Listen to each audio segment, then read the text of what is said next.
বন্ধুরা, আজকে দেখো, আজকে মাংস কষা ভালো করে চিকেন করব আর তোমাদের দেখাবো কি করে করছি।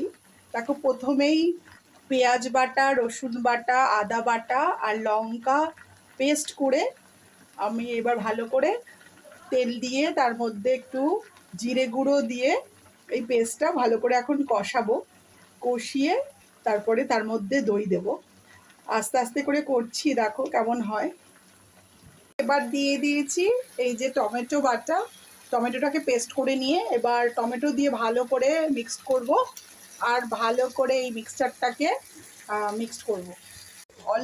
অল্প পরিমাণ মতো নুন আর চিনিও দিয়েছি, হালকা অল্প, খুব অল্প পরিমাণ চিনি দিয়েছি। এইবার ভালো করে কষাচ্ছি। এরপরে এখানে দেব দই।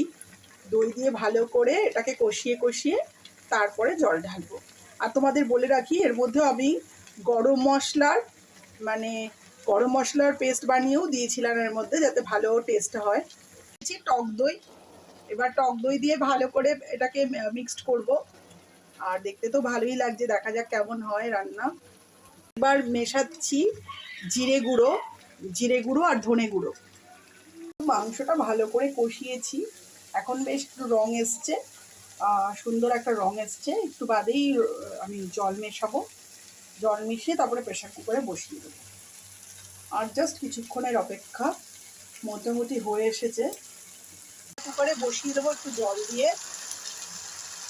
অ্যাড করেছি ধনে পাতা। ধনে পাতা দিলে বেশ সুন্দর একটা গন্ধ হয়, তার জন্য ধনে পাতা অ্যাড করেছি।